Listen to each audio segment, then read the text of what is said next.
أعلن افتتاح الجلسة العامة الثالثة للمؤتمر الدولي الرفيع المستوى plenary meeting of the high-level international conference for the peaceful settlement of the question of Palestine and the implementation of the two-state solution is called to order.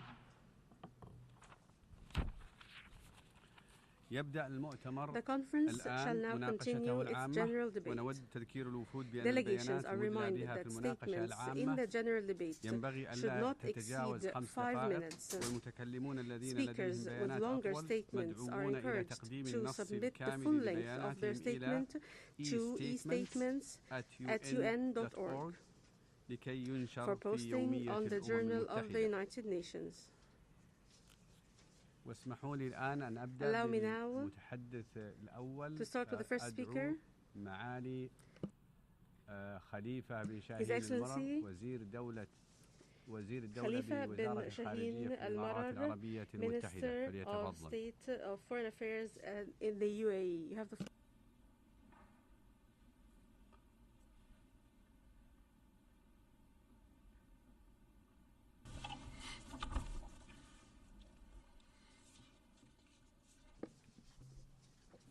صاحب السمو الملكي الأمير فيصل بن فرحان آل سعود وزير خارجية المملكة العربية السعودية، معالي جان نويل بارو وزير أوروبا والشؤون الخارجية في الجمهورية الفرنسية، معالي أنطونيو غوتيريش الأمين العام للأمم المتحدة، أصحاب السمو والمعالي والسعادة الزملاء الكرام، بداية أود أن أتقدم بخالص الشكر والتقدير للمملكة العربية السعودية الشقيقة والجمهورية الفرنسية الصديقة على جهودهما المقدرة بقيادة هذا المؤتمر التاريخي، والشكر موصول للرؤساء المشاركين لمجموعات العمل الثمانية ولجميع الوفود التي ساهمت في التحضير للمؤتمر على مدار الأشهر الماضية.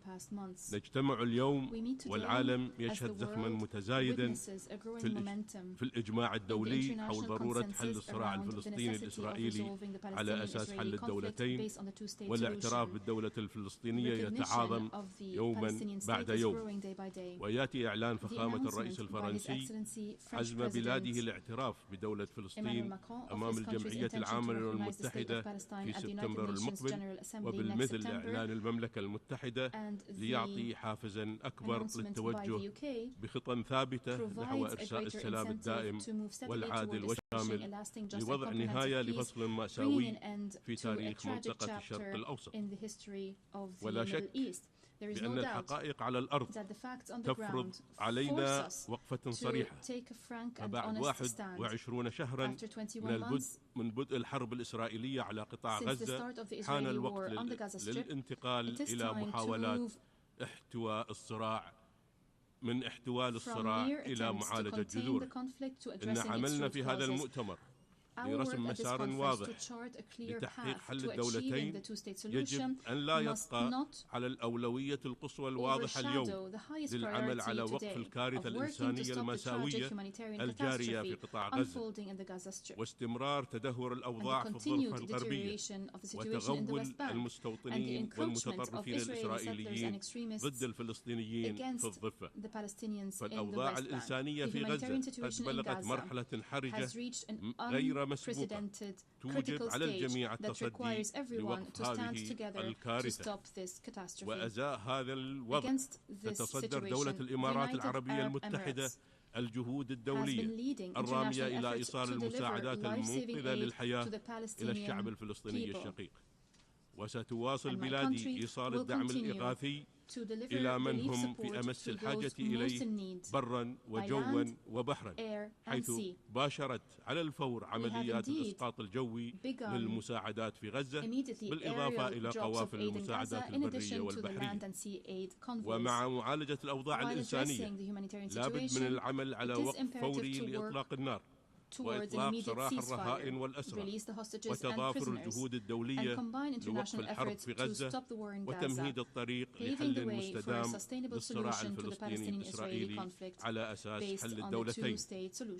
ولتحقيق السلام المستدام نرى أولاً أهمية الدفع لخلق إرادة سياسية تؤمن بأن الحل السياسي للصراع الفلسطيني الإسرائيلي على أساس حل الدولتين هو الخيار الوحيد الواقعي الذي يقود إلى السلام المستدام عبر عملية تفاوضية جادة بين الأطراف وبرعاية أممية ودولية.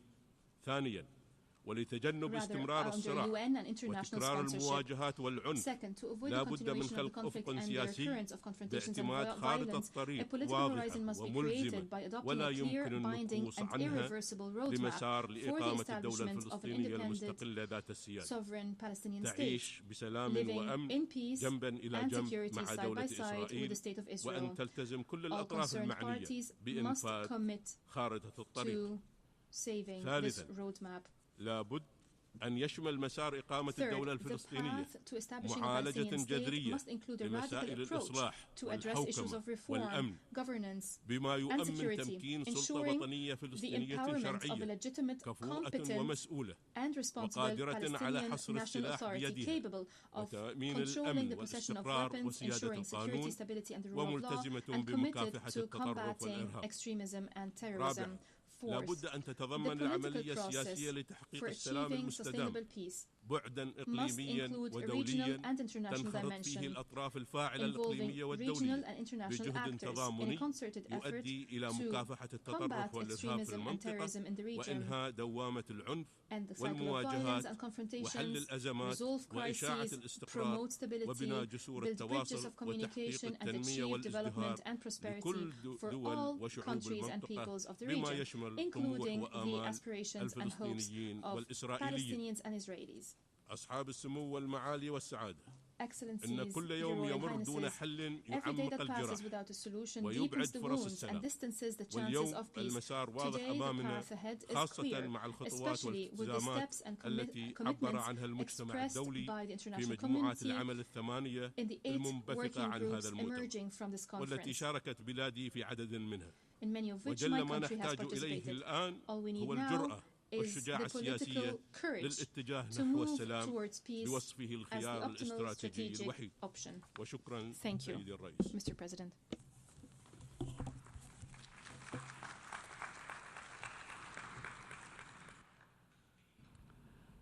أشكر معالي وزير I thank His Excellency, the Minister of State, Ministry of Foreign Affairs of the United Arab Emirates.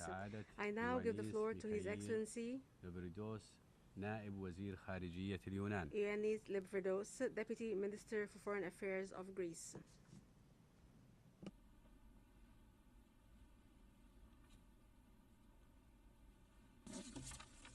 Thank you, Mr. President. Your Excellencies, allow me to start by thanking France and the Kingdom of Saudi Arabia for the leadership and for organizing this conference. Greece has, from the first moment, unequivocally condemned the terrorist acts of Hamas and other radical groups that have led the region into a downward spiral of turmoil. We reiterate our call for the immediate and unconditional release of all hostages still being kept by Hamas. Greece maintains a very strong stance against anti-Semitism, and we should continue united in combating anti-Semitism and hate rhetoric. At the same time, we are faced with a direct humanitarian situation in Gaza. Safe, sustainable, and unimpeded delivery of humanitarian aid at scale, as well as unhindered access to water and electricity, must be guaranteed. To this end, we deem that the recent decision of the Israeli government to implement humanitarian pauses in order to deliver humanitarian aid through designated humanitarian corridors, as well as the provision of ample potable water supplies, point to the right direction, proving that constructive dialogue can bring tangible results. Humanitarian aid must not become politicized. Equally, any model of humanitarian aid delivery should be impartial, neutral, effective, and in accordance with the provisions of international humanitarian law. The UN and its agencies have the know-how and can play the central role in this regard. Greece has consistently contributed to UNRWA, to WHO, and to UNICEF for the children of Palestine, while also receiving injured children from Gaza for treatment in Greek hospitals. In this context, it remains very important to support the prospects of a two-state solution as key for the long-term stability and peace in the entire Middle East, especially against the current volatile international environment. However, paving the way for the revitalization of the political process will need a conducive set of conditions. In this regard, I would like to focus on three elements. First, we need the complete dismantling of Hamas, which should no longer have any role in governance, nor in discussions in the year after. In cooperation with international and regional partners, we should assist the role and capabilities of the Palestinian security forces so that they will be in a position to ensure the safety of all parties while also effectively overseeing the enforcement of a permanent ceasefire. Second, we need an empowered, reformed Palestinian Authority, which will have the monopoly over the use of force, unified law, transparency, and accountability, capable of exerting good and effective governance over the West Bank and eventually over Gaza as well. During the first high-level dialogue between the EU and the PA, the European Commission allocated 1.6 billion euros to the PA, helping it address its immediate financial needs. A fiscal collapse of the PA should be avoided at all costs. To this end, more engagement from international and regional partners is needed, while the PA should be allowed access to its tax revenues, improving the liquidity of the Palestinian economy. The PA has conveyed so far positive messages regarding its intentions to implement difficult reforms such as the suspension of the prisoner payment scheme.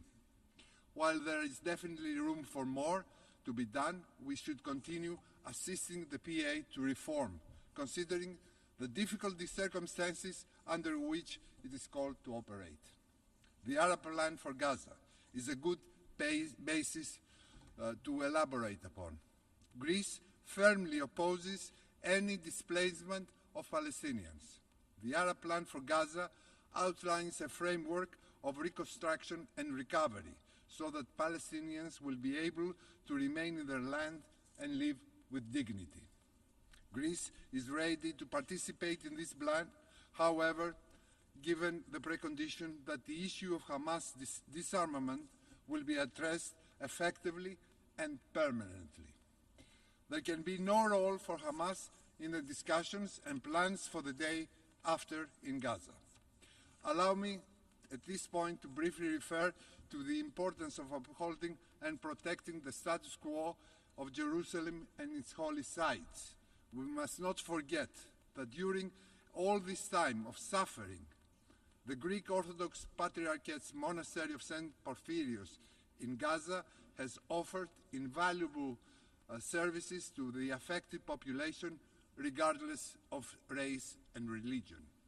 Finally, we need a regional security architecture which will fully and effectively guarantee the security of both the Israelis and the Palestinians, leading eventually to sustainable peace in the region and allowing moderate forces to prevail, countering radicalization, paving thus the way toward a political horizon for a two-state solution and sustainable peace. Thank you very much.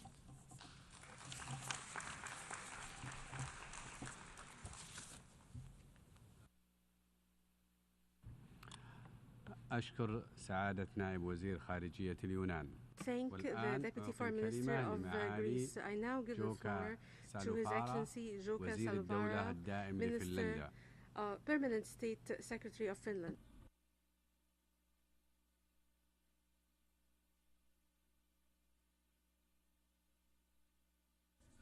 Esteemed co-chairs, Excellencies, ladies and gentlemen, I thank you for convening this important conference on the peaceful settlement of the question of Palestine and the implementation of the two-state solution.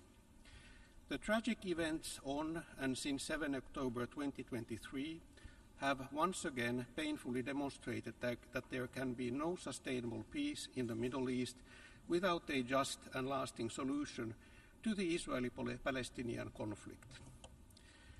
The conflict and the occupation have lasted for far too long. It is finally time for the international community to assume its responsibility to assist the parties in arriving to a solution that guarantees the security and rights of both peoples and the stability of the region. This conference is an important step in that direction, and I commend the Republic of France and the Kingdom of Saudi Arabia for their vision and leadership at this critical moment.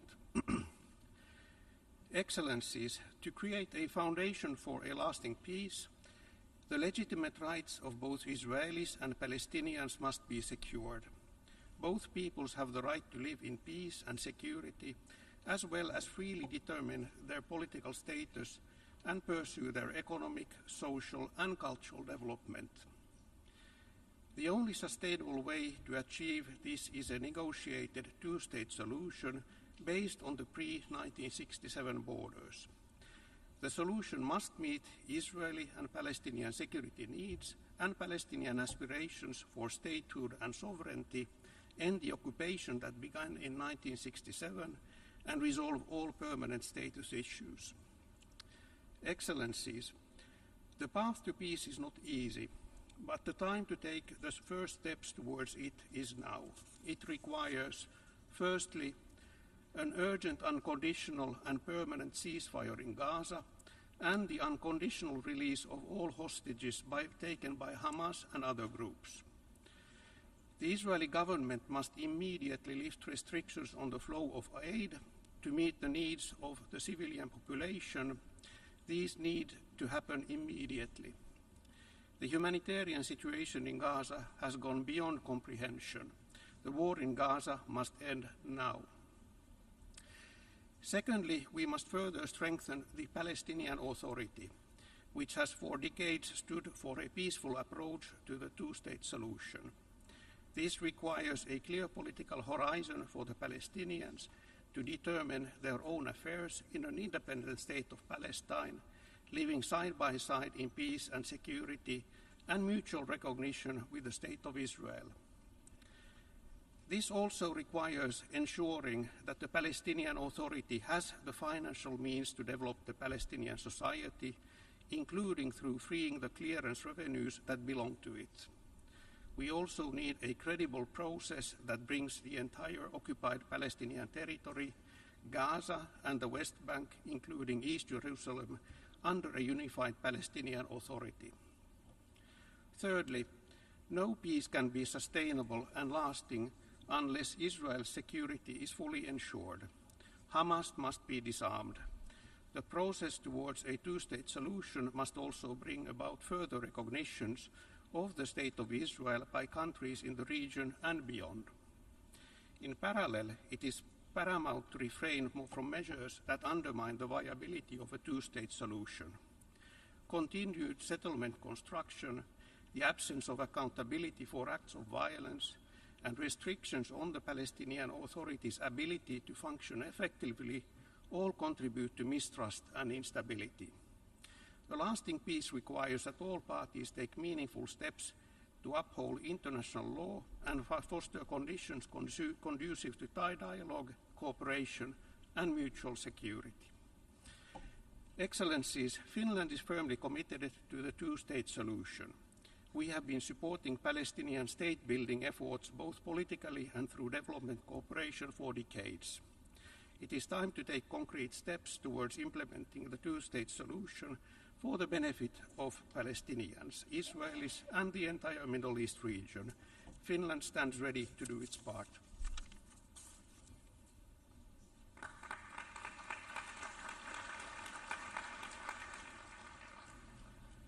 أشكر معالي وزير الدولة الداعم لفنلندا والآن أعطي الكلمة لسعادة His Excellency Joost Flamand, Vice Minister for Foreign Affairs of the Kingdom of the Netherlands.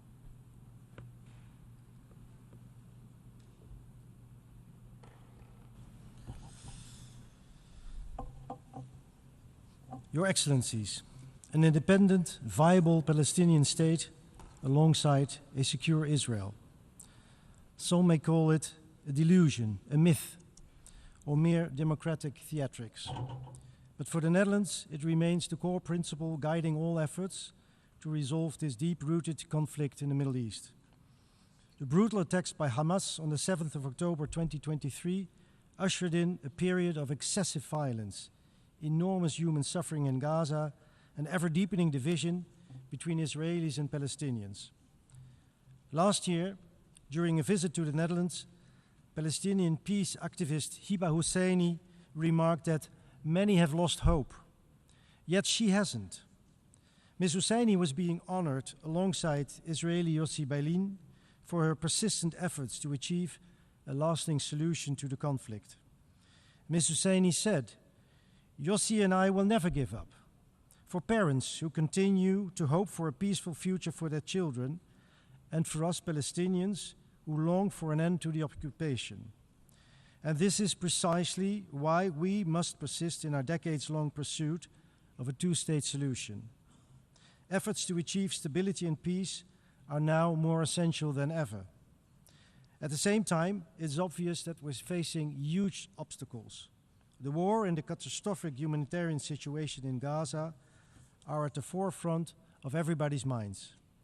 To stop the immense suffering, it is crucial that the negotiations for an immediate ceasefire are resumed.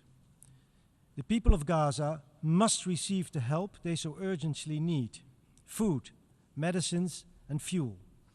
The humanitarian blockade of Gaza is a violation of international law and is simply unacceptable. In this light, the recent EU agreement with Israel to ensure that aid is delivered to people across Gaza is crucial. Announcements have been made in recent days regarding access to humanitarian aid. Words must now be converted to action and results. The grave needs in the Gaza Strip can only be countered with large-scale humanitarian assistance by land. We call on Israel to guarantee unhindered and unconditional humanitarian access for professional, mandated organizations such as the UN. Another major obstacle to solving the conflict is the Israeli settlement policy. These policies include steps and statements that allude to annexation of the Gaza Strip and the West Bank, such as approving additional funding for settlement infrastructure and the decision to proceed with the E1 settlement plan. We strongly urge the Israeli authorities to reverse these policies. At the same time, we have to acknowledge that Hamas remains a serious threat to Israel. Currently, Hamas still holds 50 hostages, no more than 22 of whom are believed to be still alive. Also, this ongoing nightmare has to stop. Hamas must immediately and unconditionally release all Israeli hostages in Gaza, must lay down its arms, and cannot be part of any future government in Gaza. And despite all these challenges, it's important to continue efforts for the state-building process on the Palestinian side. Over the years, the Netherlands has invested in the Palestinian water, energy, and economic sectors. And this May, the Netherlands and Morocco jointly organized a meeting of the Global Alliance for the Implementation of the Two-State Solution. It was the first meeting of the alliance to be organized jointly by both an Arab country and a European one, which shows how important it is to keep building bridges. And one of the conclusions was that it's crucial to keep strengthening Palestinian institutions and working towards a viable economy. Equally vital is the removal of restrictive measures imposed by the Israeli authorities, including the ongoing threats to suspend the essential banking waiver and the withholding of Palestinian tax revenues. These tax revenues belong to the Palestinian people and are crucial to sustaining their economy. We call on Israel to release them without delay. A well-functioning Palestinian Authority which provides health care, education, safety and security to millions of Palestinians is in the interest of both parties. It's also in the interest of Israel's security, which the Netherlands fully supports. Ladies and gentlemen, last year, referring to a two-state solution, the Israeli author David Grossman said, "If we totally lose hope, then we are defeated. Defeated in a way, deeper way than losing a war." His words are a strong appeal to continue our efforts by persisting and working together with strong individuals like Yossi Beilin and Hiba Husseini in the Middle East. The vast majority of Israelis and Palestinians just want peace, and we must make every effort to revive the peace process and bring that peace closer. Thank you.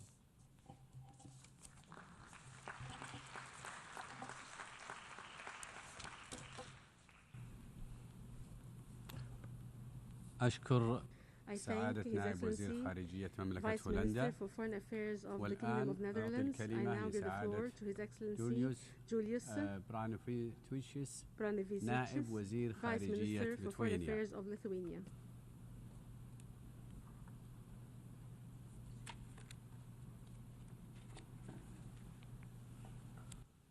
Your Excellencies, co-chairs, I would like to express appreciation to France and the Kingdom of Saudi Arabia for organizing this important conference, as mandated by General Assembly resolution of December last year, which Lithuania has supported. I also thank the UN Secretary General and President of the UN General Assembly for their remarks. From the outset, I underline Lithuania's full support for all efforts aimed at achieving lasting peace and security in the Middle East. Lithuania also welcomes further steps towards reviving a political process to implement the two-state solution. This envisions the State of Israel and an independent, democratic, contiguous, sovereign, and viable state of Palestine living side by side in peace and security, with mutual recognition, and with Jerusalem serving as the future capital of both states. The role of the Palestinian Authority is key to achieving this goal. Lithuania is committed to continuing to assist the state-building efforts of the Palestinian Authority through Team Europe initiatives, EU twinning projects, as well as bilateral cooperation. Lithuania has implemented or is implementing 21 national development cooperation projects in Palestine so far, and will continue its support in line with its development cooperation strategy for the Middle East 2022-2025 and beyond. Lithuania looks forward to new partnerships in various fields such as ICT, fintech, women's digital empowerment, environment and recycling, and others. Another key element in implementing the two-state solution is Israel's participation. Lithuania expects that a way can be found to address legitimate Israeli concerns and have them join this initiative in the future. For example, the international community's position regarding Hamas, which poses an existential threat to Israel, could be clearly mentioned in the outcome document of the conference. We call for international consensus that, by resorting to terrorism and hostage-taking, Hamas has become a major obstacle to the two-state solution and cannot be part of the future Palestinian state. Furthermore, we strongly condemn the further escalation in the West Bank, including East Jerusalem, following increased settler violence, the expansion of illegal settlements, and continuing Israeli military operations.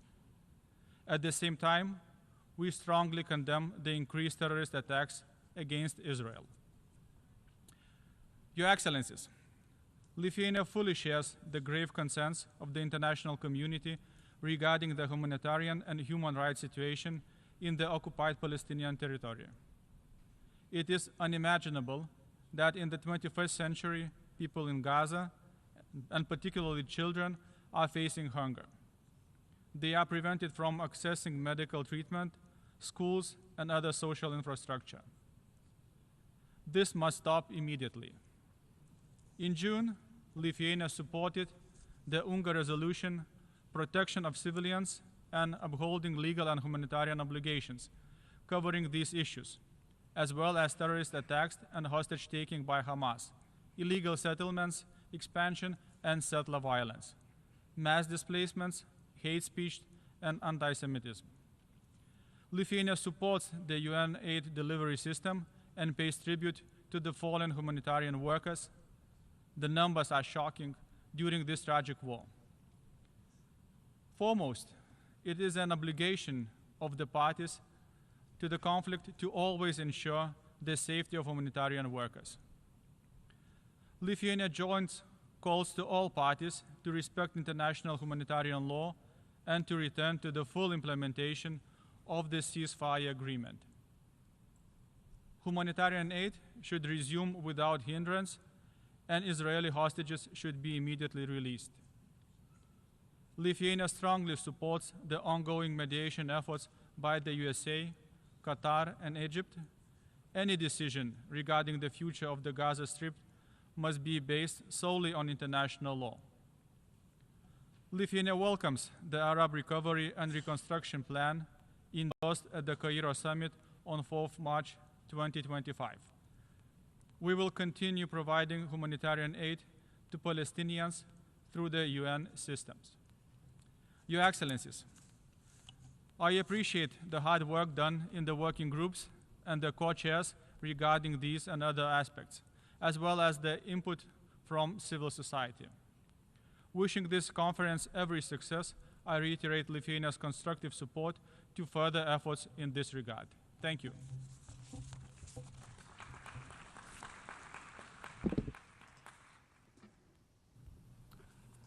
أشكر سعادة نائب وزير خارجية ليثوانيا.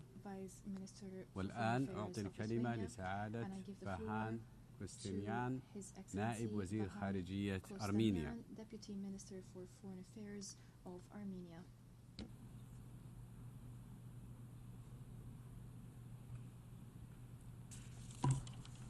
Honorable co-chairs, Excellencies, distinguished delegates, I would like to start by thanking France and Kingdom of Saudi Arabia for initiating this conference on the implementation of the two-state solution in the time what is most needed to pave the way for a lasting peace in the Middle East. Armenia does believe that only two independent neighbor states can guarantee long-lasting stability, security, peace, and prosperity for both Palestinian and also Israeli people, where all enjoy the benefits of peaceful coexistence. With this in mind, being always a supporter of two-state solution, in June 2024, Armenia recognized the state of Palestine, and later, under the auspices of 79th session of UNGA, established diplomatic relations.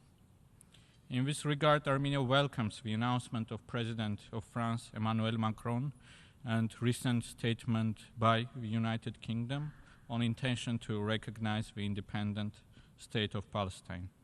We are also particularly proud that foreign ministers of France and Palestine had a chance to meet in Armenia in the margins of Yerevan Dialogue Diplomatic Forum, paving a way for historic development. Based on our own experience, Armenia clearly knows what the horror of war is. Despite the limited resources, we have been trying to support the needs of Palestinian people. Based on the agreement of President of Egypt and Prime Minister of Armenia, we sent humanitarian aid to Gaza. We do also support the activities of UNRWA. Taking the chance, allow me also to announce that we reached an agreement with Palestine that Matena Daran, Armenian Institute of Ancient Manuscripts, will temporarily become a shelter for Palestinian endangered cultural heritage. Dear colleagues, Armenia also emphasizes the importance of ensuring safety, security, and full rights of Christian communities in both states. As one of the world's oldest Christian nations, we attach particular significance to the preservation of a Christian heritage in the Holy Land. Armenia hopes that of a historic status quo arrangement governing the Christian holy sites in Jerusalem will be protected and fully respected as a cornerstone of interreligious harmony and peaceful coexistence. Mr. Co-Chair, ever since the 7th October 2023 horrendous attack with unspeakable sense of violence, slaughter, and hostage-taking, which we condemn in the strongest terms, we have been witnessing the worst escalation in the region, with terrible tragedy unfolding for millions of innocent civilians, women, children, and elderly. All the calamities that we are witnessing have a clear solution. The hostilities should stop, the ceasefire should be put in place and reinforced to prevent further bloodshed. All detainees and hostages should be immediately and unconditionally released while ensuring the flow of humanitarian aid and relief. Most importantly, the negotiations should be considered the only and viable way of securing a lasting and dignified peace in the Middle East, rested on the two-state solution. Allow me to conclude by thanking once again France and Saudi Arabia for leading this important conference and express our strong support as a nation, which is a part of a fabric of the region for lasting peace and prosperity in the Middle East. I thank you.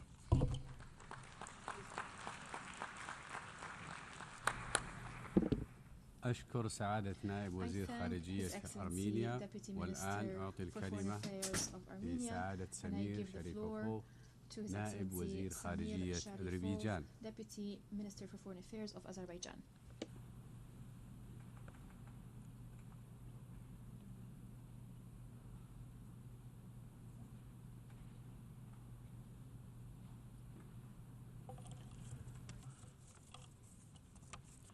Honorable Chairs, distinguished Secretary General, Excellencies, ladies and gentlemen, I would like to express my gratitude for this timely initiative of convening high-level international conference for the peaceful settlement of the question of Palestine and the implementation of the two-state solution at this critical time. It highlights an immediate need for a just and lasting solution to this issue based on the principled position. In this context, Azerbaijan reaffirmed its unwavering support for the two-state solution to the Israeli-Palestinian conflict, with the East Jerusalem as the capital of the state of Palestine, in accordance with international law and relevant UN resolutions. It's crucial to emphasize that ensuring the inalienable right of the Palestinian people to live in security and dignity within their own state is the only viable path that would bring the long-awaited peace and stability to the region. We have to unite our efforts to urgently de-escalate the situation on the ground. All actors must exercise restraints and refrain from actions that could further escalate the situation. The principles of sovereignty, territorial integrity, and the prohibition of the use of force, as enshrined in the Charter of United Nations, must be upheld. Any violation of these fundamental principles must cease unconditionally and without delay. In light of the latest developments, Azerbaijan called for the full-fledged ceasefire that must be duly honored and sustained. At the same time, the ceasefire should not be an end in itself, but rather a step forward for initiating a lasting peace process in the region based on the international law and the legitimate aspiration of the Palestinian people. As we gather in the august body, thousands of people in the state of Palestine find themselves in a dire humanitarian situation, facing severe shortages of essential supplies, including food, water, and medical care, exacerbated by restrictions on the movement of goods and people. We are deeply concerned by the deteriorating situation on the ground and the immense suffering of the countless innocent civilians and the destruction of essential infrastructure. It is now more urgent than ever for the international community to take coordinated action to prevent further loss of life and to assist those in need. Over the decades, and particularly in this challenging time, we have stood with the brotherly people of the State of Palestine, sparing no effort to foster critical and aid and support through bilateral and multilateral channels. In the last 2 years alone, Azerbaijan has demonstrated solidarity with the State of Palestine by providing humanitarian assistance worth $2 million to support the people affected by the crisis. Beyond the humanitarian aid, Azerbaijan continues to support the Palestinian people in education and healthcare. In this regard, Azerbaijan provided scholarship to 15 Palestinian students under the Hijr International Education Grant Program for 2024-2025. Furthermore, Azerbaijan pledged to build a school in Nablus for 600 students. Excellencies, let this conference renew our shared commitment to a future when two sovereign states coexist in peace and security. We must transform our political will into concerted action that uphold the UN Charter and work collectively to fully implement the two-state solution. Azerbaijan remains fully committed to contributing to efforts that promote dialogue, reconciliation, and the just and lasting resolution of the Israeli-Palestinian conflict. I thank you.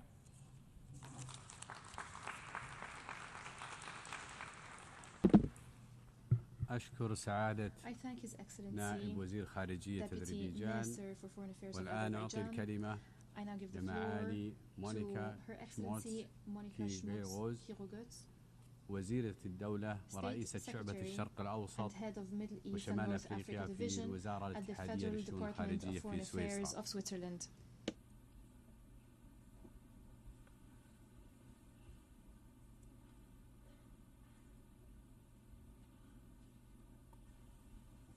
Messieurs les co-présidents, Mesdames et Messieurs les ministres, Excellences, la Suisse remercie la France et l'Arabie saoudite pour l'organisation de cette conférence et leur engagement en faveur de la paix. Depuis les actes de terreur perpétués par le Hamas le 7 octobre 2023, que nous avons fermement condamnés, des millions de civils souffrent de l'intensification des hostilités. La Suisse condamne toutes les violations du droit international, y compris du droit international humanitaire, commises par toutes les parties. Nous sommes horrifiés par les souffrances endurées par les civils à Gaza, qui subissent des hostilités incessantes et des déplacements forcés. Le pire scénario, celui de la famine, se déroule actuellement dans la bande. Cette situation est intenable et il faut urgemment agir. La Suisse appelle à un cessez-le-feu immédiat et permanent, à la libération inconditionnelle et immédiate de tous les otages et à un accès humanitaire sûr, rapide et sans entrave à l'ensemble des civils dans le besoin.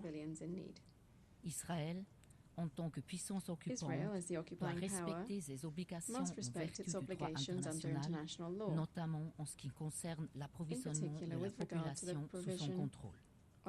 Cela comprend la levée immédiate et durable de toutes les restrictions, y compris à l'espace de la société civile, afin de permettre aux organisations internationales, aux organisations non gouvernementales et aux médias d'effectuer leur travail de manière sûre et efficace. La récente décision israélienne de soutenir l'augmentation de l'aide humanitaire est un progrès minimal. Il faut bien plus. L'aide doit pouvoir parvenir en quantité suffisante à toute la population dans le besoin. En Cisjordanie, y inclus Jérusalem-Est, la situation est également dramatique, notamment l'expansion continue des colonies sur fond d'escalade militaire et de violences toujours plus nombreuses perpétrées par les colons israéliens en toute impunité. Nous demandons que toutes ces violations cessent et fassent l'objet d'enquêtes. Messieurs les co-présidents, l'issue hors du cercle vicieux au Proche-Orient There is no military solution to the vicious cycle in the Middle East. On the one hand, it is essential that all parties strictly respect international law, including international humanitarian law, the Charter of the United Nations, and the resolutions of the Security Council and this Assembly. This is necessary to ensure the protection of civilians, including humanitarian actors, and to guarantee the sovereignty, territorial integrity, and independence of all countries in the region. On the other hand, a political perspective must be restored, and the two-state solution must finally be achieved through diplomatic means.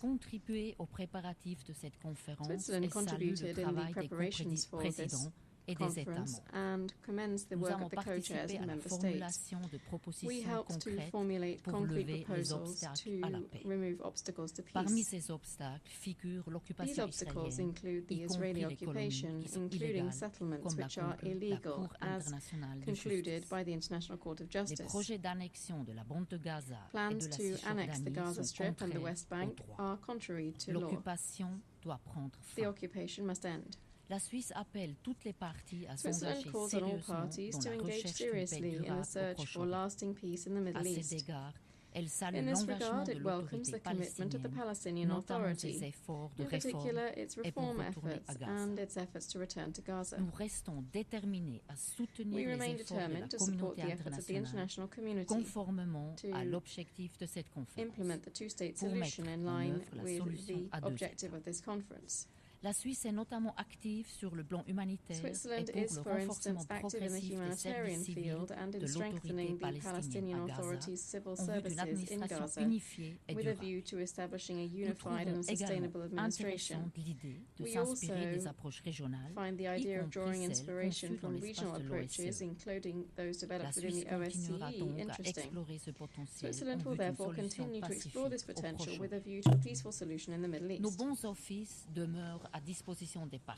Our good offices also remain at the disposal of the parties. Dialogue is essential for the resolution of this conflict. Discussions are needed between Israelis and Palestinians and between Israel and the Arab League for mutual recognition, normalization of relations, as well as cooperation between all states in the region based on the Arab Peace Initiative.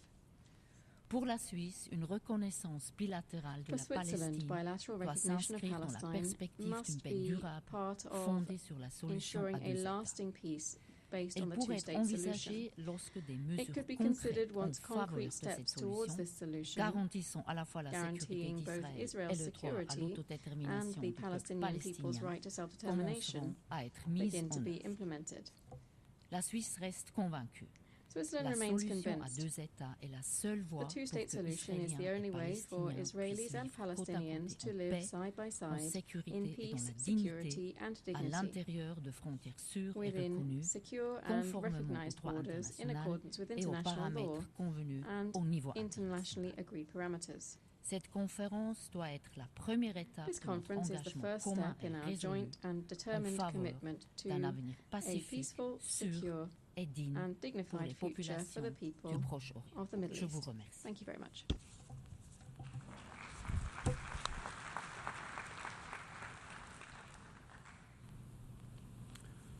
أشكر وزيرة الدولة ورئيسة شعبة الشرق الأوسط وشمال أفريقيا في الوزارة State Secretary and Head of the Middle East and North Africa Division at the Federal Department of Foreign Affairs of Switzerland.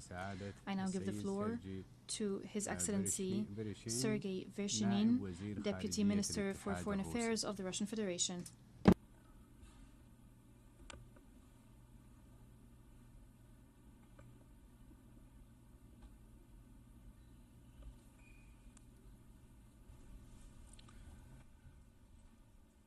Уважаемые господа сопредседатели, дамы и господа, в эти дни С опозданием почти полтора месяца проводится международная конференция высокого уровня в поддержку двухгосударственного решения палестино-израильского конфликта. События на Ближнем Востоке, беспрецедентный кризис и масштабная эскалация насилия вновь показали, без справедливого долгосрочного решения палестинской проблемы в регионе не наступит подлинный мир и безопасность. За последние без малого 2 года мы стали свидетелями кровопролития, голода, нападений, вторжения attacks and invasions on sovereign states' territories, all in violation of the fundamental principles of the UN Charter, norms of international law, and the basic tenets of the nuclear non-proliferation regime. Continuing down this erroneous and dangerous path risks bringing about the most unpredictable and devastating consequences. Meetings and conferences can be delayed. However, the Palestinians in Gaza, the West Bank, and East Jerusalem can no longer wait. The realization of their legitimate aspirations to their own sovereign state, and the guarantee of their fundamental rights to self-determination and return have already been postponed for an unacceptably long 80 years. As is well known, the two-state solution was laid out in the very first relevant UN decision on the matter, Resolution 181 of the UN General Assembly of 1947, which proposed the partition of Palestine into 2 states, one Jewish and one Arab, with Jerusalem designated as a separate entity under a special international regime. However, of the 2 states envisioned in that resolution, only one, Israel, was created. The USSR was the first country to recognize Israel both de facto and de jure, establishing diplomatic relations with it almost immediately after its declaration of independence on May 14, 1948. At the same time, Moscow has consistently supported and continues to support the creation of an independent and viable Palestinian state within 1967 borders, with East Jerusalem as its capital, capable of coexisting with Israel in peace and security. The state of Palestine has had an embassy in Moscow since 1990. Russia's recognition of Palestinian statehood, like its recognition by dozens of other states, was not done for applause, but in the interest of the two-state solution, and has genuinely helped preserve it. Russia reaffirmed its support for Palestinian statehood along with 146 other countries during the UN General Assembly vote in May 2024 on granting the Palestinian delegation full member state status in the United Nations. What is taking place today in the occupied Palestinian territory, as has been rightly noted, is beyond vocabulary. We are witnessing a tragic unfolding of mass dehumanization, suffering, immense casualties, and destruction. Russia has repeatedly stated the Hamas attack and taking of hostages, many of which remain captive, deserve unequivocal condemnation and denunciation. However, that attack cannot be used as a pretext for the collective punishment of millions of Palestinians over the course of 21 months, nor should it be used as a reason to provoke a major regional war. The number of Palestinian casualties is shocking, with over 60,000 killed and 42,000 injured. As Russian Foreign Minister Sergei Lavrov emphasized a year ago during the quarterly UN Security Council debate on the Middle East, that number is several times higher than the casualties from 11 years of conflict in southeastern Ukraine. A conflict that, unlike the one in Palestine, Western delegations spare no words nor emotions to describe. In Gaza, in addition to those killed and wounded by mass bombings and victims of epidemics and famine, there are now those who have been shot dead while waiting for food rations. In the words of UN Secretary General Antonio Guterres, Gaza had already become a graveyard for children in November 2023, and today starvation is knocking on every door. The UN World Food Programme reports that 1 in 3 residents of the enclave is starving.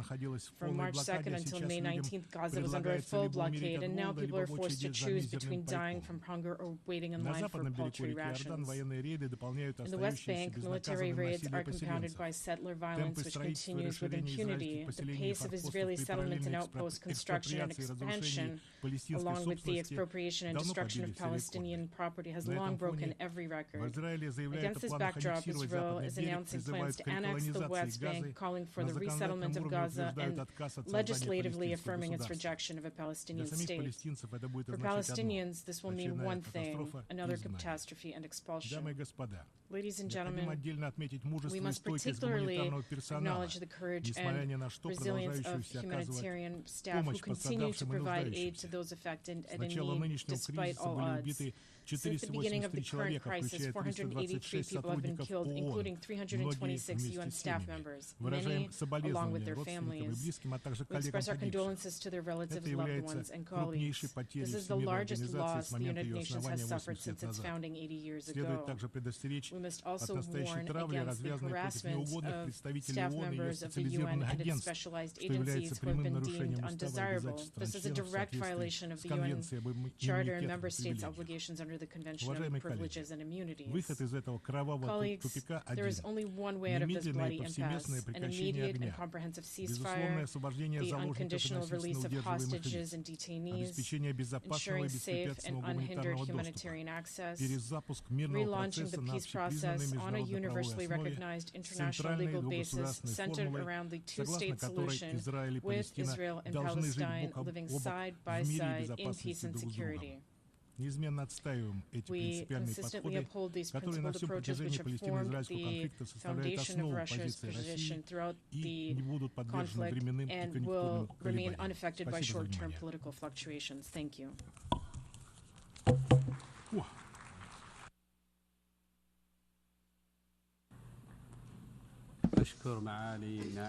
I thank His Excellency Deputy Minister for Foreign Affairs of the Russian Federation. I give the floor to His Excellency Frano Matusic, State Secretary for Political Affairs of Croatia.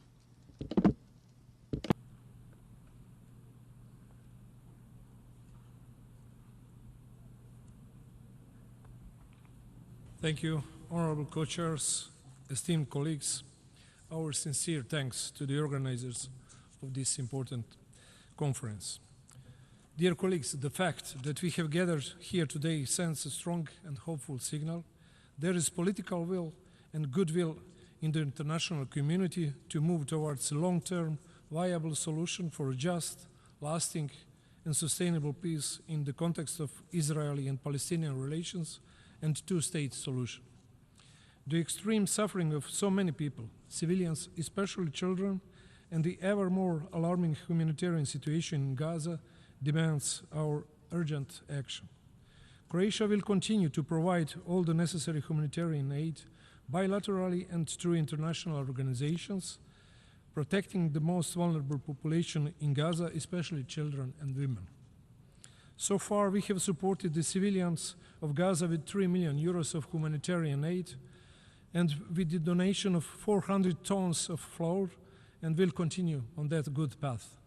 In this regard, Croatia is ready to offer psychological rehabilitation to children from Gaza by hosting them in Croatia and ensure safe environment, since the war deprived them of their rights to play, study, and be children.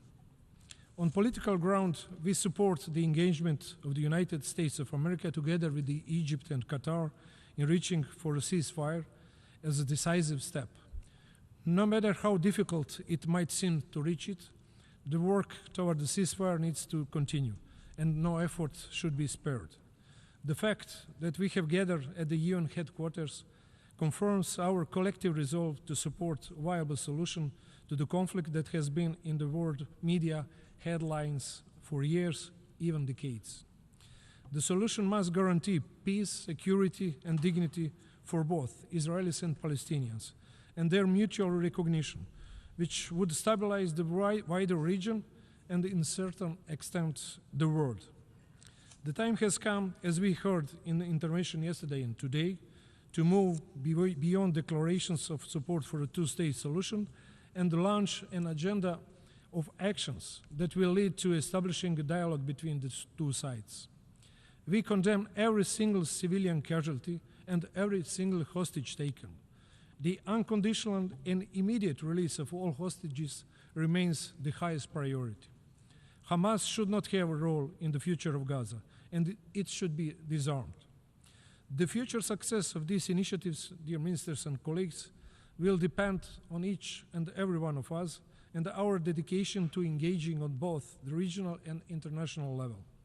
Our commitment to assisting in mediation, supporting reforms, institution building and strengthening of Palestinian authorities, as well as providing the necessary political and economic backing for peace to take root, is very much needed.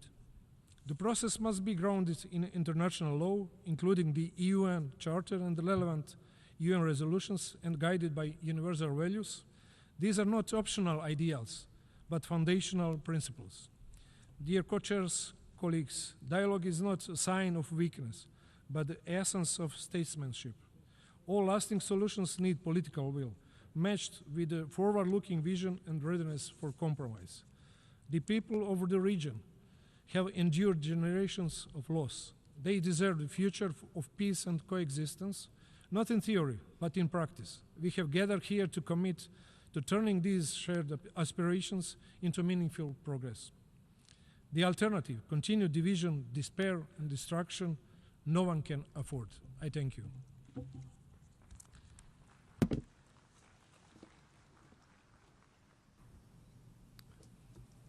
I thank His Excellency State Secretary for Political Affairs of Croatia. I now give the floor to His Excellency نائب وزير الخارجية لمنطقة آسيا والمحيط الهادئ بوزارة الخارجية السنغافورية. Deputy Secretary for Asia and the Pacific from Singapore.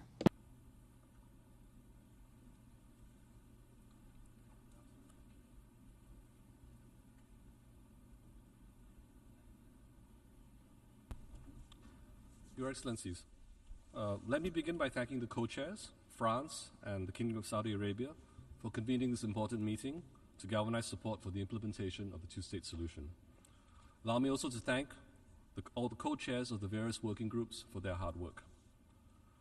What we are witnessing in Gaza today is heartbreaking.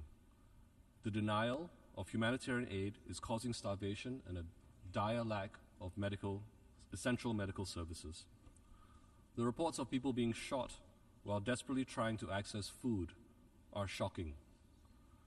This is unconscionable and a violation of international humanitarian law. We call on the Israeli government to immediately lift all restrictions on the delivery of urgently needed humanitarian assistance. The UN and humanitarian NGOs must be allowed to resume their humanitarian mission unimpeded. We must do all we can to prevent a further loss of life on both sides. In this regard, Singapore reiterates its call for an immediate ceasefire. We also call on Hamas to release all the remaining hostages immediately and unconditionally. Singapore remains committed to help alleviate the humanitarian suffering in Gaza. To date, we have contributed over $17 million in monetary and in-kind assistance. We have worked with our regional partners, as well as organizations like UNICEF and UNRWA, to do what we can to help.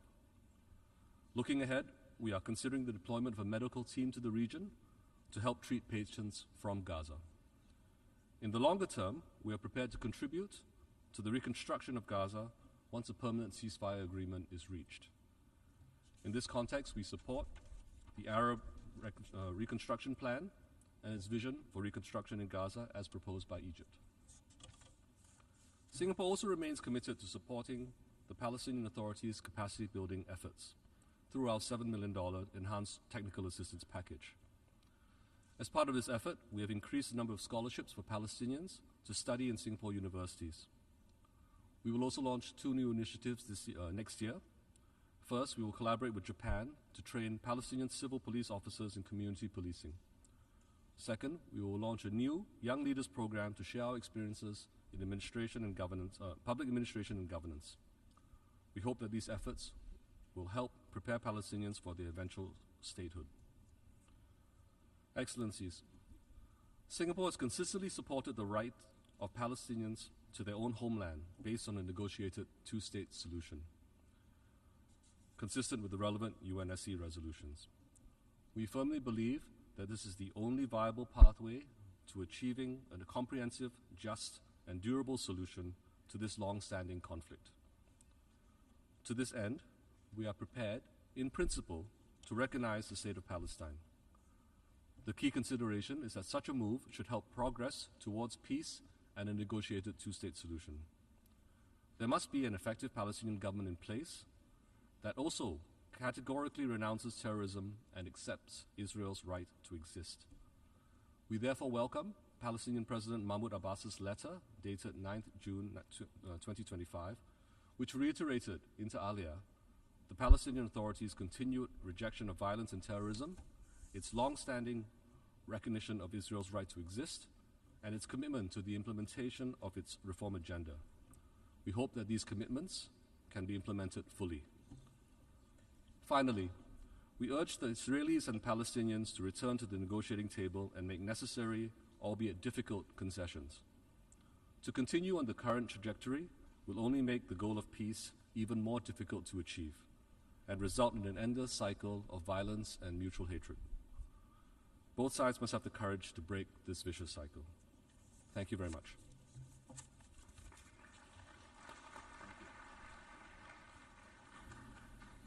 أشكر نائب وزير الخارجية thank لمنطقة His آسيا Excellency والمحيط Deputy الهادئ Secretary for Asia and the Pacific بوزارة الخارجية السنغافورية. at the والآن Foreign Ministry of Singapore, أعطي الكلمة and I لسعادة give the هونغ floor to His في Excellency دو Hong نائب Viet-du, وزير Deputy خارجية Minister فيتنام. of Foreign Affairs of Vietnam.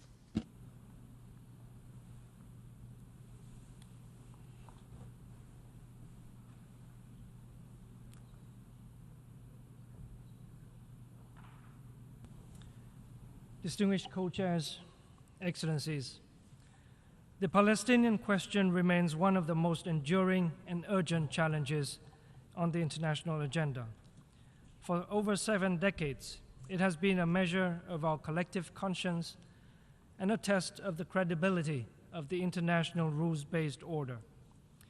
Despite sustained diplomatic efforts, despite rulings of the International Court of Justice, and despite many UN resolutions, the two-state solution has yet to be realized, and today seems even further from reach. Vietnam therefore welcomes and thanks the co-chairs France and Saudi Arabia for convening this high-level conference. Yesterday, Minister Jean-Noël Barrot of France said in his opening remarks something that I cannot agree more with. He said, quote, "Because there is nothing more precious to man than the dignity of standing free and upright on the land in which his roots are embedded, because depriving him of this right inevitably leads to resentment, violence, and war," unquote. Vietnam knows this as a matter of fact. We know this from our own history, a history of struggles against colonialism, foreign aggression and occupation, a history of struggles to defend our national sovereignty and territorial integrity, and struggles for our right to self-determination, independence, freedom, and reunification. And it is this history that informs our unwavering support for the struggles of the Palestinian people. Vietnam was among the first countries to recognize the state of Palestine more than 37 years ago. We support the two-state solution based on the pre-1967 borders and international law, ensuring a sovereign, viable state of Palestine coexisting in peace and security with Israel. We believe there is no other alternative, and we consistently support Palestine's full membership in the United Nations. Co-chairs, the ongoing war in Gaza and its broader regional implication may make the prospect of a two-state solution seem hopeless. But here again, our history, the history of Vietnam's relations with France, with the United States, may give us some hope. From bloody wars and bitter enemies, we have together built comprehensive strategic partnerships and fostered friendships that connect our peoples and our countries. Vietnam has a strong belief that peace will prevail, the will of the people will prevail, and reconciliation is possible. With that hope and that strong belief, We urge all parties to return to genuine negotiations in accordance with international law, the UN Charter, and relevant UN resolutions to address the root causes of the conflict and pave the way for a comprehensive, just, and lasting peace for the people of Palestine, for the people of Israel, for the region, and for the world. I thank you very much.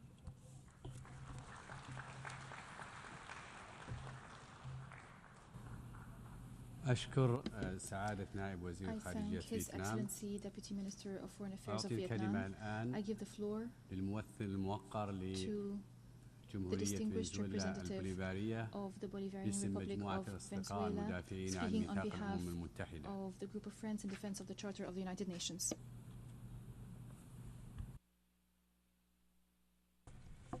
Señores copresidentes, la República Bolivariana de Venezuela lamenta no participar a nivel ministerial en este importante encuentro en razón de la negativa del país anfitrión a emitir los visados de nuestra delegación. Y formula esta intervención en nombre del Grupo de Amigos en Defensa de la Carta de la ONU, cuyos Estados miembros están firmemente comprometidos a garantizar que esta conferencia nos acerque al fin de uno de los conflictos más dolorosos de nuestro tiempo. Señores copresidentes, reafirmamos nuestro pleno apoyo a la justa causa palestina, así como nuestra inquebrantable solidaridad con el pueblo palestino en su lucha permanente por la realización de su derecho inalienable a la libre determinación y la libertad, incluida la independencia en su Estado de Palestina soberano y viable, sobre la base de las fronteras previas a 1967 y con Jerusalén Oriental como su capital, de conformidad con las resoluciones pertinentes de las Naciones Unidas y sobre la base de la solución de los dos Estados. Un primer paso práctico para remediar décadas de ocupación, desplazamiento, colonización, anexión, violencia brutal e impunidad sistémica contra el pueblo palestino sería la admisión inmediata del Estado de Palestina como miembro de pleno derecho de las Naciones Unidas. Esto se constituiría a su vez en una afirmación concreta del derecho inalienable del pueblo palestino a su libre determinación. Señores copresidentes, la esencia misma de esta conferencia, arraigada en la autoridad política y moral de la Asamblea General, es una manifestación oportuna y necesaria del multilateralismo en acción. Refleja nuestra responsabilidad compartida de alcanzar la paz mediante la búsqueda de una solución justa, integral y duradera a la cuestión de Palestina en todos sus aspectos, incluida la difícil situación de los refugiados de Palestina y la realización de su derecho al retorno. En este sentido, valoramos la labor de los 8 grupos de trabajo previamente establecidos, cuyos respectivos ámbitos temáticos reflejan la naturaleza multidimensional de este prolongado conflicto y la urgente necesidad de adoptar medidas coordinadas. Insistimos además en que la viabilidad socioeconómica de un futuro Estado palestino, así como la provisión de asistencia humanitaria y para la reconstrucción sostenida, deben ser prioridades fundamentales para la etapa de la recuperación post-conflicto, y a cuyos efectos respaldamos el Plan Árabe y de la OSI para el socorro y la recuperación rápida de Gaza, en plena coordinación con el Estado de Palestina. Señores copresidentes, permítanos ahora de manera muy concreta destacar 4 principios generales que deberían guiar nuestra visión colectiva a fin de resolver una cuestión que continúa siendo una profunda mancha en la conciencia de la comunidad internacional y en la credibilidad misma del sistema internacional. Primero, paz mediante la justicia y no mediante la fuerza. No puede haber paz sostenible sin justicia. Esto requiere el pleno respeto y la aplicación del derecho internacional, así como el fin de la impunidad. La rendición de cuentas es indispensable para la disuasión, la reconciliación y la paz duradera. Segundo, la soberanía de los palestinos y su derecho a la autodeterminación. Rechazamos cualquier intento de alterar el carácter demográfico o territorial del territorio palestino ocupado, incluidas todas las medidas unilaterales e ilegales orientadas a crear hechos sobre el terreno mediante asentamientos ilegales, desplazamientos forzosos y planes de anexión, todo lo cual termina por socavar la viabilidad de la solución de los dos Estados. Tercero, narrativas de paz, dignidad y coexistencia. Urge adoptar medidas educativas y diplomáticas que rechacen la exclusión, la discriminación, la desigualdad, la intolerancia y la supremacía por cualquier motivo. Es decir, medidas que fomenten la tolerancia, la comprensión y el respeto, especialmente entre las generaciones más jóvenes, sobre la base del respeto pleno a los derechos y la dignidad humana. Y cuarto, responsabilidad y acciones internacionales. Y en este orden, el Consejo de Seguridad debe actuar de manera concertada para ejercer plenamente sus responsabilidades y así no solo hacer frente a la crisis actual, sino también resolver de una vez por todas este conflicto. Exigimos a Estados Unidos que ponga fin a su complicidad con Israel a través de la protección que le brinda por medio del uso recurrente del veto. La inacción, la parálisis o la aplicación selectiva de las resoluciones del Consejo de Seguridad sobre la cuestión de Palestina no hacen sino alimentar la impunidad. Señores copresidentes, teniendo en cuenta todo lo anterior, hacemos hincapié en la importancia de alcanzar urgentemente un cese al fuego inmediato, incondicional, permanente y respetado en su totalidad, así como de adoptar medidas urgentes para detener el suministro o la transferencia de armas, municiones y equipo conexo a Israel en todos aquellos casos en que existan motivos razonables para sospechar que puedan utilizarse en el territorio palestino ocupado. Esto no podemos dejar de destacarlo, resulta de suma importancia a la hora de crear las condiciones necesarias sobre el terreno para facilitar el trabajo de los actores humanitarios en lo que respecta al suministro rápido y sin trabas de apoyo y asistencia a los civiles palestinos que más lo necesitan, de forma coherente, segura y a escala. También aprovechamos para pedir una vez más la liberación de todos los rehenes y detenidos, incluidos los miles de palestinos que durante años han permanecido en cautiverio, en prisiones y centros de detención israelíes. Señores copresidentes, reiteramos que la implementación de la solución de los dos estados no es solo un objetivo político o una aspiración diplomática, sino un imperativo legal y moral, fundamental para preservar la paz, la dignidad y la justicia para todos los pueblos de la región. Es una prueba de nuestra determinación colectiva de defender el orden internacional arraigado en los principios consagrados en la Carta Fundacional de nuestra organización y de reafirmar la promesa fundamental de las Naciones Unidas, que todos los pueblos, independientemente de su poder o su ubicación geográfica, tienen derecho a vivir en libertad, dignidad y paz. Por tanto, hacemos un llamado a todas las partes para que participen de manera constructiva en esta histórica cita y traduzcan las propuestas y los resultados de esta conferencia en avances tangibles sobre el terreno, con miras a la consecución definitiva de la justicia y de la paz. Actuemos con decisión, guiados por los principios consagrados en la Carta de la ONU y por nuestras obligaciones políticas, jurídicas y morales colectivas con respecto a la cuestión de Palestina. Actuemos para poner fin a la impunidad, para restablecer la esperanza y para preservar un horizonte político y hacer realidad la promesa tantas veces postergada de una paz justa para el pueblo palestino y para toda la región del Medio Oriente. Muchas gracias, señores copresidentes.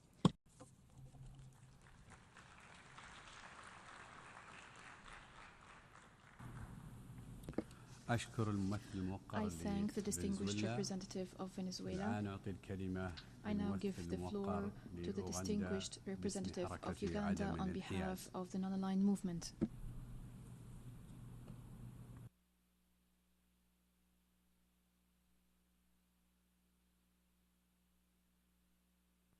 Co-chairs, Excellencies, I'm honored to deliver this statement on behalf of the 121 member states of the non-aligned movement NAM at this important high-level conference on Palestine and the two-state solution.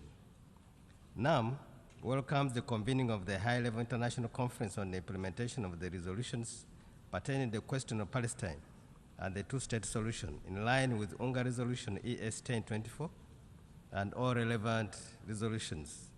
We welcome the strong and principled position affirmed in the roundtables preceding this plenary debate. NAM commends the efforts undertaken within the framework of the Global Alliance for the implementation of the two-state solution under the chairmanship of Saudi Arabia, EU, and Norway, and urges concrete follow-up of these important initiatives. NAM reaffirms its long-standing common and principled position on the question of Palestine and is deeply concerned about the implications of the conflict in Gaza to the region and the continuation of this illegal occupation. There has been no reprieve to the grave situation in Gaza, and the conflict has intensified, worsening the catastrophic humanitarian situation, not only in Gaza but also in the rest of the occupied Palestinian territory, including East Jerusalem.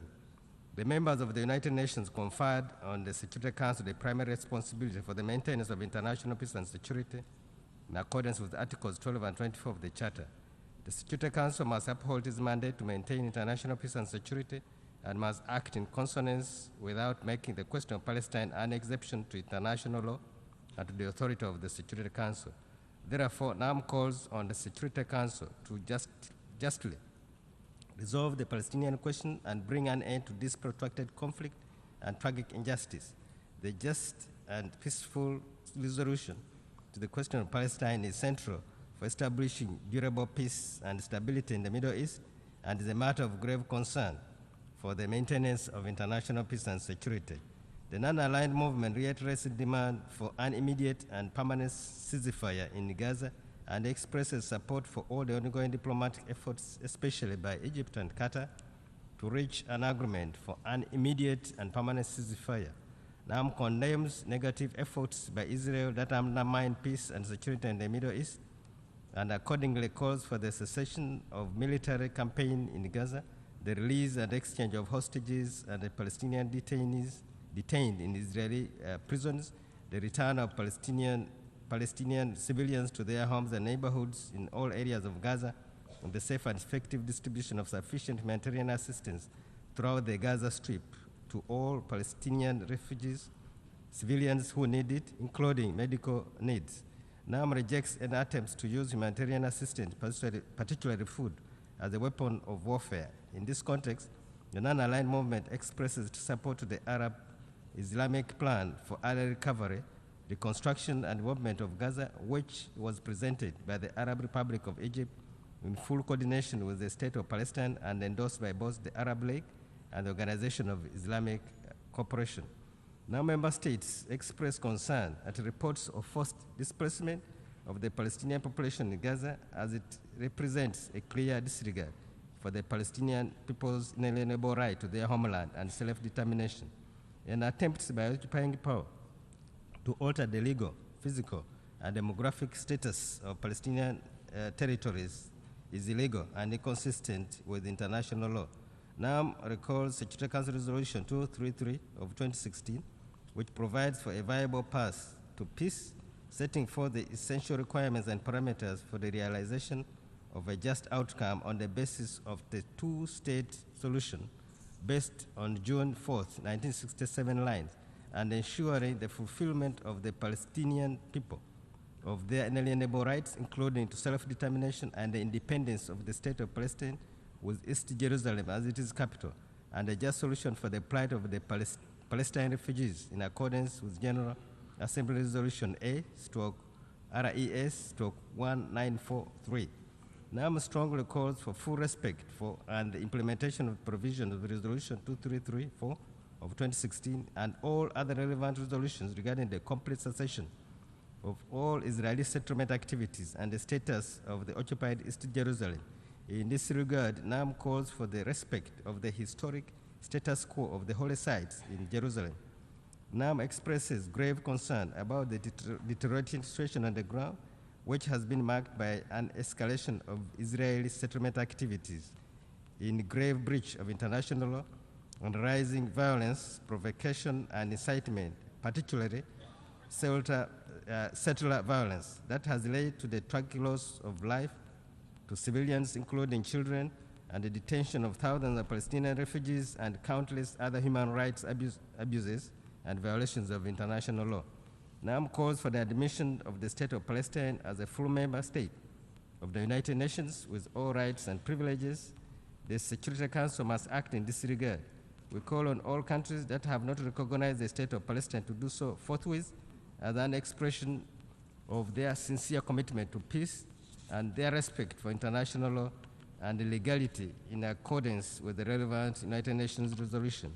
Now member states once again reiterate their call for the continued provision of the needed humanitarian and socio-economic assistance to the Palestinian people, including Palestinian refugees. The movement reaffirmed the continued indispensability of the United Nations Relief and Works Agency for Refugees, for Palestinian refugees in the Near East, UNRWA, along with other United Nations agencies and international organizations, in alleviating their plight, and urges the international community to support the agency with sufficient and predictable funding without blocking its humanitarian work. NAM rejects any attempts by Israel to sideline UNRWA, as this poses a threat to its humanitarian role in accordance with its General Assembly mandate.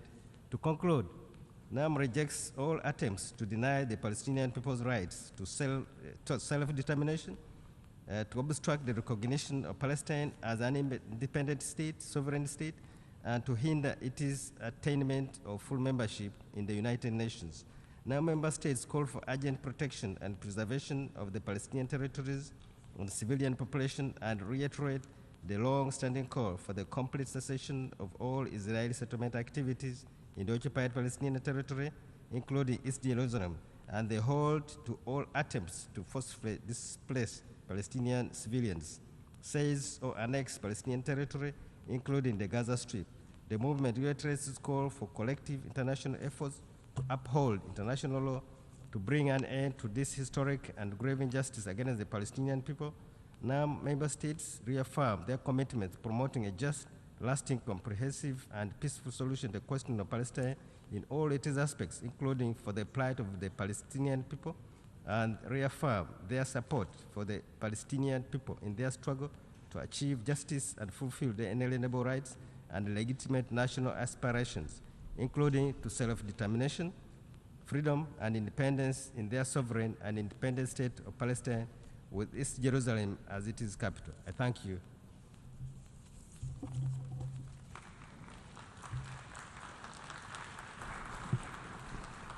I thank the distinguished representative of Uganda on behalf of the non-aligned movement, and now give the floor to the distinguished representative of Barbados on behalf of the Caribbean community.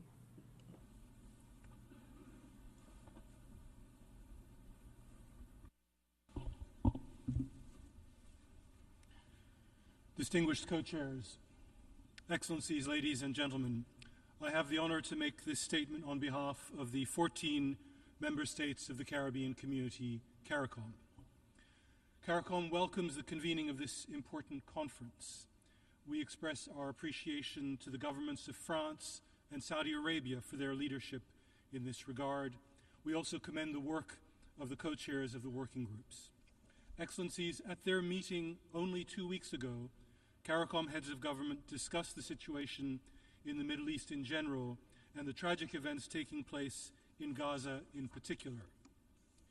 First, CARICOM heads reaffirmed the region's unwavering commitment to a two-state solution as the only viable path to a comprehensive, just, and lasting peace between Israelis and Palestinians, consistent with UN resolutions and international law. They lamented the belligerent and continued disregard for these resolutions, urging the international community to redouble efforts for strict adherence and enforcement.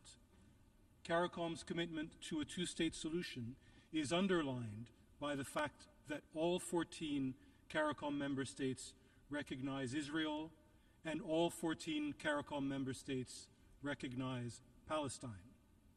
Second, CARICOM heads reiterated their clear and long-standing position on the situation in Gaza, expressing profound distress about the ongoing suffering being inflicted on the Palestinian people, the tragic loss of civilian lives, particularly those of women and children. CARICOM heads also reiterated their unequivocal condemnation of all violence against civilians, including the abhorrent attacks of 7th October 2023 and the hostage-taking. Equally, they condemned the relentless and disproportionate military operations, including indiscriminate bombardment and direct attacks on aid-seeking civilians, as flagrant violations of international humanitarian law. They also condemned the systematic undermining of peace by illegal settlement and the unacceptable dismantling of humanitarian mechanisms which have created a crisis of unparalleled proportions. Third, CARICOM heads also reiterated their call for an immediate, unconditional, and sustained ceasefire and unimpeded humanitarian access, noting that these calls have repeatedly gone unheeded. CARICOM further demands an end to the forced displacement of Palestinians and protection of civilians in accordance with international humanitarian law, underscoring the imperative of accountability for all violations, with perpetrators brought to justice. Fourth and finally, Co-Chairs, Excellencies, all 14 countries of the Caribbean community stand ready to support all constructive initiatives for a lasting peace that meets the legitimate aspirations for security, dignity, and stability of all Israelis, of all Palestinians, and of all peoples in the wider Middle East. I thank you.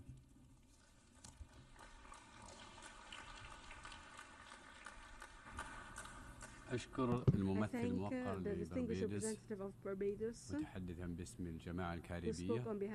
والآن أعطي الكلمة للممثل الموقر للمكسيك.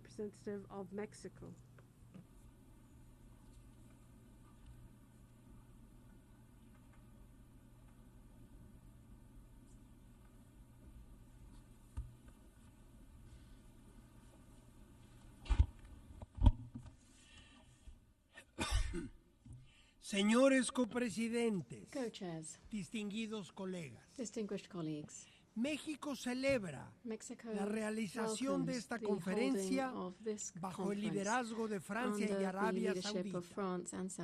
Mi país copresidió con Canadá y Qatar la mesa de trabajo sobre narrativas para la paz en línea con su profunda convicción humanista. La paz debe alcanzarse mediante el diálogo y el respeto absoluto al derecho internacional y los derechos humanos. La comunidad internacional no podía mantenerse ajena a lo que ocurre en Medio Oriente, en Gaza y otras zonas del territorio palestino. Esta tarde, mientras deliberamos, hombres y mujeres, niños y ancianos mueren, son desplazados o padecen las consecuencias de la hambruna. Había que actuar. La posición histórica de México respecto de este conflicto ha estado fincada en la solución de dos estados, uno israelí y otro palestino. Así lo hemos expresado a lo largo de décadas y seguimos convencidos de que esta es la única manera de alcanzar una paz sostenible. Enfrentamos una realidad inadmisible. El perenne conflicto palestino-israelí debe ser resuelto. Las Naciones Unidas tienen el imperativo moral y político de promover soluciones que permitan un futuro de coexistencia pacífica para la región, especialmente porque la ONU estuvo involucrada desde la gestación del problema. La hecatombe que atraviesan miles de palestinos, el atroz número de israelíes y palestinos asesinados, el prolongado sufrimiento al que han sido sometidos civiles inocentes, así como el desplazamiento forzoso, son inaceptables para las poblaciones locales y para la comunidad internacional. No podemos deshumanizar las cifras de víctimas, ni permanecer indiferentes. Hemos condenado los atroces ataques de Hamas del 7 de octubre de 2023, pero ningún crimen justifica la comisión de otro crimen. México expresa su profunda consternación ante la alerta de hambruna en Gaza. Mi país reitera la condena al uso del hambre como arma de guerra. Tal acción no solo es contraria al derecho internacional, sino que destruye todo principio ético y nulifica la dignidad humana. Sostenemos nuestro apoyo a la labor de UNRWA, a la vez que lamentamos las políticas que proponen la creación de la llamada ciudad humanitaria cerrada y el nuevo plan de asentamientos en el territorio palestino ocupado. Estos planes no hacen más que agudizar el confinamiento de la población palestina y prolongar su sufrimiento. A fin de garantizar la solución de dos estados, es indispensable un alto el fuego permanente, incondicional e inmediato. La liberación también inmediata y sin condiciones de los rehenes y el levantamiento de las restricciones a la asistencia humanitaria en Gaza. No perdamos de vista que la seguridad de Israel también tendrá que ser garantizada de manera equiparable a la que corresponda a un Estado palestino. México ha propuesto que en los programas educativos, tanto de Israel como de Palestina, se enseñen los puntos en común de ambas culturas. Asimismo, hemos apoyado los esfuerzos de colaboración conjunta entre palestinos e israelíes, cuyo mejor ejemplo es la West Eastern Divan Orchestra, fundada por Daniel Barenboim y Edward Said, compuesta por jóvenes profesionales de Palestina e Israel. En aras de la realidad y la justicia, la ONU debe reconsiderar la admisión del Estado de Palestina como Estado miembro de pleno derecho de esta organización. México está convencido de que esta conferencia puede contribuir a sentar las bases para un plan de paz respaldado y guiado por la ONU. La declaración de esta conferencia, misma que mi país respalda, debe ser un compromiso para avanzar hacia el fin de la ocupación posterior a 1967 y hacer realidad la solución biestatal basada en el derecho internacional y las resoluciones de las Naciones Unidas. Es hora de hacer historia. Muchas gracias.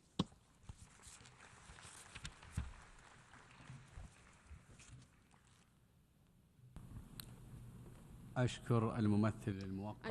the distinguished representative of Mexico. I now give the floor to the distinguished representative of Belgium.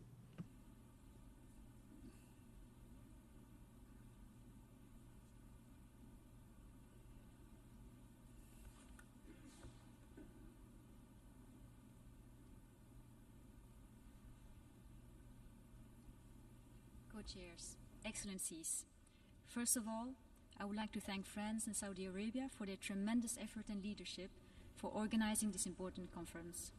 Almost to the day, 80 years ago, the UN Charter was signed as a commitment to prevent future global conflicts and to foster international cooperation.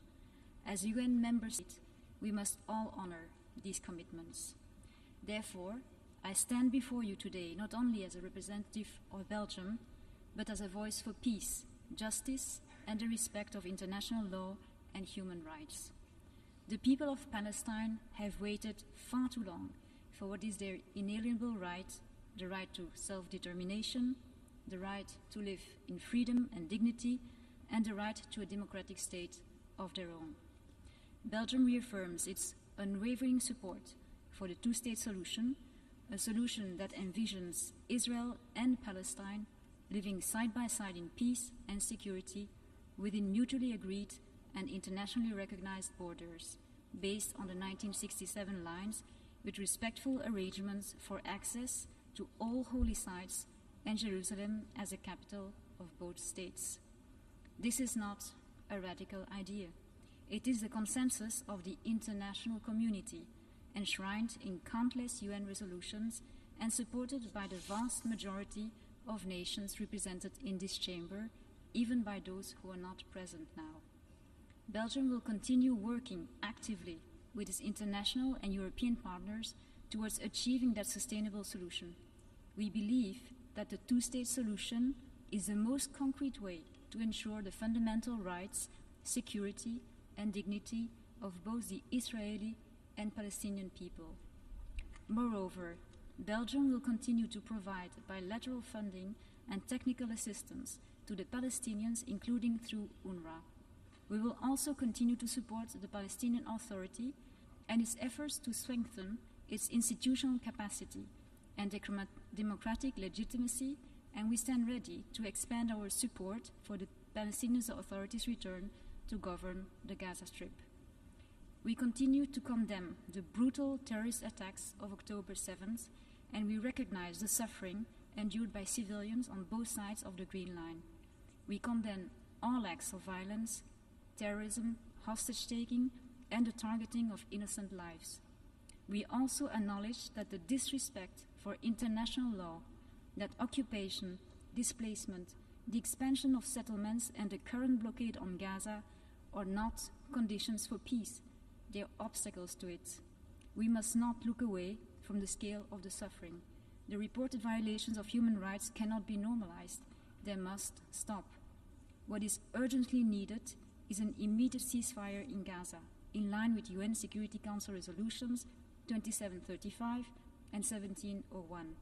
Belgium calls on Israel to immediately allow, as a bare minimum, the full resumption of aid into Gaza and enable the UN and recognize humanitarian organizations to work independently, professionally, and impartially to save lives, end starvation, and maintain dignity.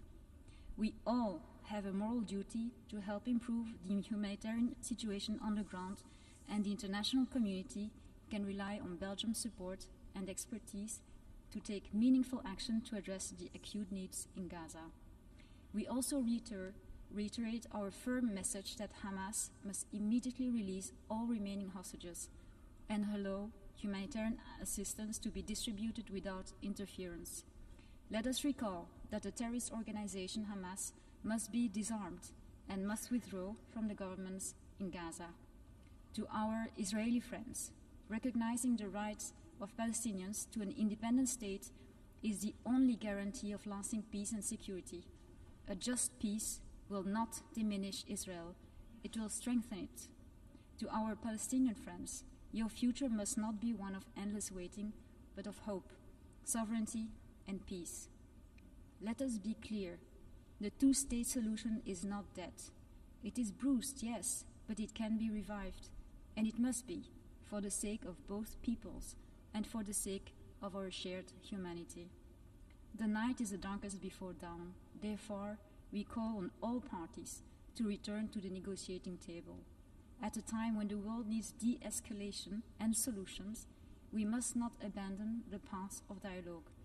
Let history remember this moment, not as another missed opportunity, but as a turning point for peace. I thank you.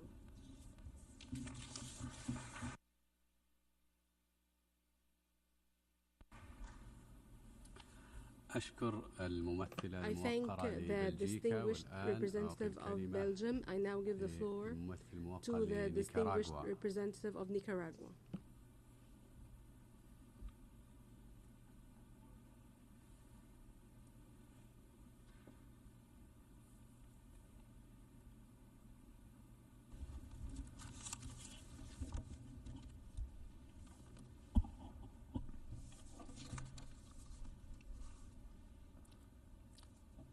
Señores y señoras copresidentes, Nicaragua se asocia a los discursos pronunciados por Uganda en nombre del Movimiento de Países No Alineados, Irak en nombre del Grupo G77 más China y Venezuela en nombre del Grupo de Amigos en Defensa de la Carta de las Naciones Unidas.